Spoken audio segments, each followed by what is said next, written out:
Hi friends, అందరూ ఎలా ఉన్నారు? బాగున్నారా? మేమైతే చాలా బాగున్నాము.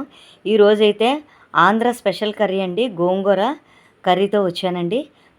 గోంగూరతో చేసుకునేది చాలా మంచి రెసిపీ అండి. మనం ఫంక్షన్స్లో తింటూ ఉంటాం కదా, గోంగూర పాస్తా కర్రీ.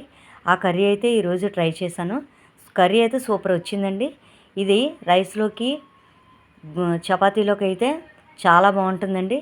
నేను ట్రై చేశాను, మీరు కూడా ట్రై చేసి ఎలా ఉందో నాకు కామెంట్ బాక్స్లో కామెంట్ చేయండి. ఈ కర్రీ అయితే ముందుగా మనం ఒక కప్పుతో పాస్తా తీసుకున్నామండి. పాస్తా కొంచెం వాటర్ వేసుకొని, కొంచెం సాల్ట్, ఆయిల్ వేసుకొని మనం ఉడికించుకోవాలి. కొంచెం ఒక 10 మినిట్స్ ఉడికించుకోవాలండి. ఉడికిన తర్వాత పక్కన ఒక బాండీ పెట్టుకొని కొంచెం ఆయిల్ వేసుకొని గోంగూర కూడా ఆయిల్లో బాగా ఫ్రై చేసుకోవాలి. చూసారా ఫ్రెండ్స్ ఎలా వచ్చిందో? బాగా ముద్దలాగా ఆయిల్లో బాగా ఫ్రై అయ్యిందండి. ఈ ముద్దను మనం ఒక గిన్నెలో తీసుకొని పక్కన పెట్టుకుందాము. తర్వాత ఒక కళాయి తీసుకొని కొంచెం కూరకు తగ్గ ఆయిల్ వేసుకోవాలండి. ఆయిల్ వేసుకొని కొంచెం జీలకర్ర యాడ్ చేసుకున్నాను. దాంట్లోకి ఆనియన్ పీసులుగా కట్ చేసుకొని, ఆనియన్స్ అయితే ముక్కలు వేసుకున్నానండి. ఆనియన్ బాగా వేయించుకున్న తర్వాత దీంట్లోకి కారానికి తగ్గ పచ్చిమిర్చి వేసుకున్నాను. పచ్చిమిర్చి, టమాటా ముక్కలు యాడ్ చేసుకున్నానండి. ఇవి పచ్చివాసన పోయేంత వరకు బాగా వేయించుకోవాలండి. బాగా వేయించుకున్న తర్వాత చూడండి ఫ్రెండ్స్, టమాటా ముక్కలు బాగా మగ్గినాయి కదా. మగ్గిన తర్వాత ఇందులోకి కొంచెం మనం అల్లం వెల్లుల్లి పేస్టు కొంచెం యాడ్ చేసుకోవాలి. చూడండి, అల్లం వెల్లుల్లి పేస్ట్ వేసుకున్నాను. నేను ఫ్రెష్గా తయారు చేసుకొని ఉంచుకుంటానండి అల్లం వెల్లుల్లి పేస్టు. అది వేసుకున్న తర్వాత ఒక 2 స్పూన్లు అయితే నేను కారం వేసుకున్నాను, రెడ్ చిల్లీ పౌడరు. తర్వాత కొంచెం మసాలా పౌడర్ యాడ్ చేసుకున్నానండి, మంచి ఫ్లేవర్ వస్తుంది.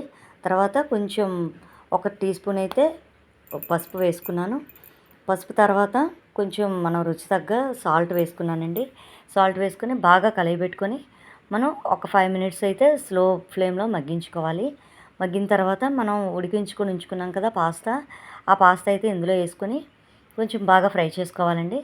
కొంచెం ఫ్రై అయిన తర్వాత మనం నూనెలో ఫ్రై చేసుకొని ఉంచుకున్నాం కదా గోంగూరని అయితే ఇందులో యాడ్ చేసుకొని బాగా కలుపుకోవాలి. ఒక 5 మినిట్స్ ఫ్రై అయిన తర్వాత మనం కొంచెం వాటర్ అయితే యాడ్ చేసుకోవాలండి. మనకి అంటే గ్రేవీ మనకి ఎంత కావాలో అంత వాటర్ వేసుకొని మగ్గించుకోవాలి. మగ్గించుకొని ఒక 5 మినిట్స్ అయితే కుక్ చేసుకోవాలి. చూసారా ఫ్రెండ్స్ ఎంత బాగా వచ్చిందో కర్రీ అయితే. ఈ కర్రీ అయితే చపాతీలోకి, రైస్లోకి అయితే చాలా సూపర్గా ఉంటుందండి. మనం ఫంక్షన్స్లో తింటుంటాం కదా, ఆ టేస్ట్ అయితే ఉంటుంది. మనం ఇంకా ఇందులో యాడ్ చేసుకోవాలంటే మసాలాస్ అవి యాడ్ చేసుకోవచ్చు.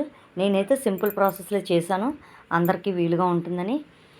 చూడండి ఫ్రెండ్స్ ఎంత బాగా వచ్చిందో. చూడడానికి, తినడానికి కూడా చాలా టేస్ట్గా వచ్చింది కర్రీ అయితే. నా వీడియో కనుక మీకు నచ్చినట్లయితే లైక్ చేయండి, షేర్ చేయండి, సబ్స్క్రైబ్ చేసుకోండి ఫ్రెండ్స్. ఇలాంటి మంచి రెసిపీలతో మళ్ళీ మీ ముందుకు వస్తాను. Bye friends.